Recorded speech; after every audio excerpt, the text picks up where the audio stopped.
Hello students and welcome to online tutor. Online tutor में आपका स्वागत है और यदि आप मेरे चैनल में पहली बार आए हैं तो इसे सब्सक्राइब करना ना भूलें। तो अभी हम कर रहे हैं एक्सरसाइज 9.2 का क्वेश्चन नंबर 1 और क्वेश्चन नंबर 1 में इन्होंने बोला है कि to circles of radii 5 centimetre and 3 centimetre intersect at 2 points. Okay, and the distance between their centre is 4 centimetre. Find the length of the common chord.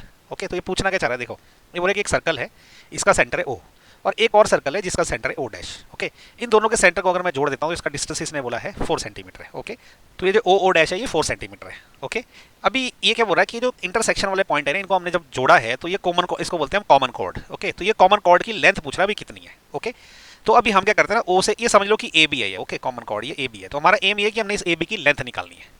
Okay, तो अभी हम क्या करेंगे, ओ से ए को मिला देंगे। अब क्योंकि ये रेडियस है ना, तो इसकी लेंथ क्या रहेगी, इसकी जो लेंथ रहेगी, इसकी लेंथ रहेगी 5 सेंटीमीटर। ओके, वैसे ओ डैश से ए को मिलाएंगे तो इसकी लेंथ क्या रहेगी, क्योंकि ये छोटे सर्कल की रेडियस है तो ये 3 सेंटीमीटर रहेगी। ओके, ये वाली लेंथ तो 4 सेंटीमीटर है ऑलरेडी, ये पूरी की पूरी लेंथ ये वाली, दिस इज 4 सेंटीमीटर। ओके, क्योंकि दोनों सर्कल के बीच की लेंथ 4 सेंटीमीटर देकर रखी हुई है। अच्छा, अभी आपको एक चीज़ पता ही होनी चाहिए कि जब ना दो सेंटरों को मिलाते हैं तो कॉमन कॉर्ड को क्या करते हैं, एक तो 90 डिग्री पे काटता है और दो बराबर भागों में काटता है, मतलब ये एंगल और ये एंगल दोनों 90 डिग्री के रहेंगे। ओके, तो ये क्या है, ये जो पर्टिकुलर लाइन ने क्या किया, इस पर्टिकुलर जो कॉर्ड को है दो बराबर भागों में बांटा हुआ है। तो इसका मतलब एक और ये रहेगा कि अगर मैं इस पॉइंट को एम बोल दूं तो इसका मतलब ये जो ए एम जो है वो बी एम के बराबर रहेगा। ओके, तो अब मैं ये भी बोल सकता हूँ कि A M is equal to B M. Okay, इसके बेसिस पे अब हम लोग क्वेश्चन करेंगे आगे। ओके, तो देखिए सबसे पहले हम क्या करेंगे ना, ये जो लाइन है ओ एम, इसको हम एक्स मान लेंगे। तो अभी ये जो एम ओ डैश है, ओके, कौन सी वाली जो रेड कलर से आई, इसकी लेंथ क्या रहेगी, ये रह जाएगी 4 माइनस एक्स। ओके, उसका कारण ये कि पूरी की पूरी ओ से ओ डैश 4 है, ये वाला हमने एक्स मान लिया तो ये बचा हुआ जो 4 माइनस एक्स रह जाएगा। ओके, तो अब हम क्या करेंगे ना, अब हमारे लिए क्वेश्चन बहुत ईजी हो गया। देखिए एक ट्रायंगल है, कौन सा वाला, ये जो भी हाईलाइट हुआ। ओके, ये जो ट्रायंगल है ना, ये क्या है, एक राइट एंगल ट्रायंगल है। ठीक है, तो यहाँ पे हम पाइथागोरस प्रमेय बड़े आराम से लगा सकते हैं। ठीक है, तो उससे पहले हम क्या लिखेंगे, हम लिखेंगे ऐसा कि let, okay, O M this is equal to X centimetre. Okay, ये ओ एम एक्स सेंटीमीटर है, तो इसका मतलब क्या हुआ कि ओ डैश जो एम है ना वो हो जाएगी 4 माइनस एक्स सेंटीमीटर। ओके, ये वाली लाइन। तो अब क्या है, ये 4 माइनस एक्स है। Okay, 4 minus X centimetre. तो अब क्या, क्योंकि ये ट्रायंगल जो है A M O, okay, triangle जो है ए एम ओ में क्या रहेगा, ऐसा लिखेंगे कि इन ट्रायंगल ए एम ओ, क्योंकि 90 डिग्री वाला ट्रायंगल राइट एंगल ट्रायंगल है, तो इसमें क्या रहेगा, ये जो बेस है ना, कौन सा वाला, ओ एम। ठीक है, इसका स्क्वायर जो है ओ एम का स्क्वायर, ओके, प्लस ये जो परपेंडिकुलर है ए एम, ये जो गोल घूम रहा है, इसका जो स्क्वायर है, ओके, ये किसके बराबर रहेगा, ये इस रेडियस के जो हाइपोटेन्यूज है इस ट्रायंगल का, इसके स्क्वायर के बराबर रहेगा, तो ये हो जाएगा ओ ए स्क्वायर। ठीक है, ब्रैकेट में लिख सकते हैं कि because triangle A M O is right angle. Okay, तो ये राइट एंगल ट्रायंगल है, राइट एंगल ट्रायंगल।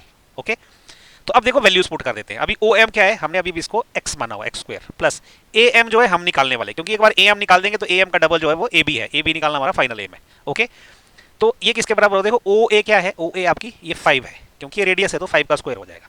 तो इसका मतलब क्या हो जाएगा, अभी ए एम स्क्वायर हमने निकालना है तो मैं इसको यहाँ रखूंगा, बाकी सब उस तरफ ले जाऊंगा। तो मेरा ए एम जो स्क्वायर है वो किसके बराबर हो जाएगा, 5 का स्क्वायर 25 हो गया यहाँ पे, माइनस ये एक्स स्क्वायर को जब वहाँ ले जाऊंगा तो ये माइनस का हो जाएगा, यहाँ पे प्लस का था, तो इसको इक्वेशन 1 मान लीजिए, है ना। अब ऐसे ही, अब ये ट्रायंगल में हटा देता हूँ। अब ये दूसरा ट्रायंगल जो है ना, ये भी अपना राइट एंगल ट्रायंगल है। ठीक है, तो अब हम ऐसा लिख सकते हैं कि इन ट्रायंगल कौन सा वाला है, ये A M O dash. Okay, A M O dash, इसमें भी क्या है, क्योंकि राइट एंगल ट्रायंगल है तो इसमें जो बेस है ना ये वाला, ठीक है, ओ डैश एम, तो ये क्या है, ओ डैश एम, इसका जो स्क्वायर है प्लस ये जो परपेंडिकुलर है ए एम, ये जो घूम रहा है अभी, ए एम स्क्वायर, ये किसके बराबर रहेगा, ये इस हाइपोटेन्यूज के बराबर है, ए ओ डैश के स्क्वायर के बराबर रहेगा। ओके, ए ओ डैश इसका स्क्वायर, अगेन वही बात है, क्योंकि because triangle A M O dash is right angle. ठीक है, ये राइट एंगल ट्रायंगल है, राइट। तो अब देखो इनकी वैल्यू पुट कर लेंगे, ओ डैश एम, इसकी वैल्यू क्या है, 4 माइनस एक्स है, तो ये हो जाएगा 4 माइनस एक्स का स्क्वायर। ठीक है, प्लस ए एम तो हमने निकालना है तो A M square, this is equal to what, A O dash क्या है, ए ओ डैश मेरी रेडियस है 3 सेंटीमीटर, तो ये 3 का स्क्वायर हो जाएगा। तब इसको खोल लेते हैं, देखो ए माइनस बी का होल स्क्वायर का फॉर्मूला लगेगा, वो क्या होता है, ए स्क्वायर मतलब 4 का स्क्वायर, 4 का स्क्वायर हो गया 16, माइनस 2 ए बी, तो 2 into 4 into X, okay, and plus B square मतलब एक्स का square, plus A M square तो हमने निकालना है, तो ये क्या हो जाएगा, 3 3 9। अब देखो ये हो गया 16 माइनस 4 दूने 8 एक्स प्लस एक्स का square plus A M square, ये हो जाएगा 9 के बराबर।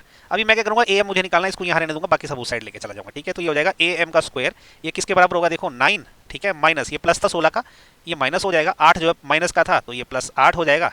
ओके, एक्स जो प्लस का था तो ये माइनस का हो जाएगा। ठीक है, तो अब यहाँ से अगर आप देखो तो जो ए एम स्क्वायर जो है वो किसके बराबर हो जाएगा, 16, 9 माइनस 16 कितना होता है, ये हो जाता है -7।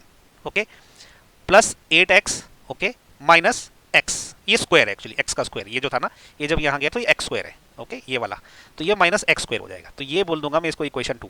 अब देखो इक्वेशन 1 और 2 में खास बात क्या है, दोनों क्या है, ये ए एम स्क्वायर निकालना चाह रहे हैं हम यहाँ से। ओके तो जब मैं ए एम स्क्वायर दोनों से निकालना चाह रहा हूँ, इसका मतलब कि ये इस तरह भी ए एम स्क्वायर है, इस तरह भी ए एम स्क्वायर है, तो इसका मतलब इसकी जो राइट हैंड साइड है ना वो भी बराबर रहेगी। ओके तो मैं क्या करता हूँ ना, ये वाली इक्वेशन थोड़ी यहाँ लिख देता हूँ, क्योंकि यहाँ मैं थोड़ा सा डिलीट करूंगा अपने लिए कैलकुलेशन के लिए जगह बनाने के लिए। ठीक है तो जो इक्वेशन 1 और 2 को मैं यहाँ लिख देता हूँ, इस जगह पे यहाँ लिख देता हूँ मैं, ताकि याद रहे। ठीक है इक्वेशन 1 क्या है आपकी, ए एम स्क्वायर, ये किसके बराबर है, 25 minus X square, this is equation 1। Okay equation 2 क्या है, A M square, this is equal to what, -7 okay plus 8x okay then minus X square, ये है इक्वेशन 2। आप इसको नोट कर लीजिए, मैं इसको क्या करता हूँ इरेज करने वाला हूँ, फिर इक्वेशन 1 और 2 का यूज करके मैं ये फाइनली ये अपनी कॉर्ड की लेंथ निकालने वाला हूँ।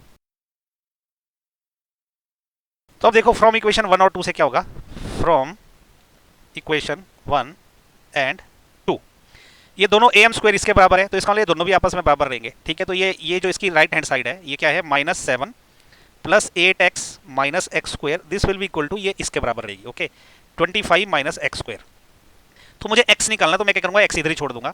ओके तो 8x किसके बराबर हो जाएगा, बाकी सब वहां ले जाऊंगा, ये हो जाएगा 25 माइनस एक्स स्क्वायर, ये जो माइनस का 7 है ये प्लस का 7 हो जाएगा, और ये जो माइनस का एक्स स्क्वायर है ये प्लस का एक्स स्क्वायर हो जाएगा। ठीक है ये प्लस का एक्स स्क्वायर है, माइनस का एक्स स्क्वायर कैंसिल हो गया, तो यहाँ से 8x क्या रह जाएगा, 25 प्लस 7 ये हो जाएगा 32, तो x कितना आ जाएगा 32/8। ओके तो x आ जाएगा हमारा 4 सेंटीमीटर। ओके ये आई x की वैल्यू। ओके तो इसका मतलब ये जो पॉइंट है ना इस सर्कल के सेंटर के ऊपर है, तो बेसिकली यहाँ पे आ गया ये। ओके तो एनीवे उससे हमें फर्क नहीं पड़ता, हमें तो फाइनली क्या ए बी निकालना है, तो ए बी के लिए मुझे पहले ए एम निकालना पड़ेगा, तो ए एम निकालने के लिए मैं क्या करता हूँ, एक्स की वैल्यू इक्वेशन 1 में पुट कर देता हूँ। ठीक है सो विच इंप्लाइज ये जो आपका ए एम स्क्वायर है वो कितना हो जाएगा, एक्स की वैल्यू मैं पुट कर दूँ, ये हो जाएगा 25 माइनस एक्स की जगह आ जाएगा 4 का स्क्वायर, तो ये किसके बराबर होगा, देखो 25 माइनस 4 चौके 16, ये किसके बराबर हो जाएगा, 25 माइनस 9 कितना होता है आपका, 25 माइनस 16 कितना होता है, 9 होता है। ठीक है तो अब क्या है, ए एम स्क्वायर 9 है, तो इसका मतलब जो ए एम है वो कितना आ जाएगा, वो इसको मैं ऐसे लिख देता हूँ 3 का स्क्वायर। ओके तो ए एम स्क्वायर कितना आ जाएगा, ए एम अभी 3 आ जाएगा, क्योंकि ए एम स्क्वायर क्या है 3 का स्क्वायर आ गया, तो ये आ गई हमारी ए एम की वैल्यू। ठीक है तो अब क्या है, ए एम और बी एम तो आपस में बराबर है। ठीक है तो अब क्या है, हमें निकालना तो ए बी था, अब ए बी क्या है, A B is equal to A M plus B M, वो ये बी एम है वो किसके बराबर होगी, A M plus A M. Okay ये हो जाएगी 2 ए एम। ठीक है ये बी एम और ए एम सेम है, इसलिए मैंने बी एम की जगह यहाँ पे ए एम लिख दिया, तो ये क्या हो जाएगा 2 इंटू ए एम की वैल्यू क्या है 3 है, this is equal to 6 centimetre. ठीक है तो ये जो लेंथ ऑफ कॉमन कॉर्ड कितनी आ गई 6 सेंटीमीटर, तो ऐसा हम लिख सकते हैं कि length of common chord is equal to 6 centimetre. Okay ये हमारा फाइनली आंसर हो गया। ठीक है तो ये क्वेश्चन मुश्किल नहीं है, आसान है, बस इसको थोड़ा ध्यान से देखिए, कुछ दिक्कत है तो नीचे जो कमेंट करके मेरे से आप पूछिए, मैं आपका जो है इमीडिएटली डाउट क्लियर करूंगा। Okay so thank you so much for watching my video, पसंद आए तो इसको लाइक शेयर और सब्सक्राइब जरूर करें। Thank you so much.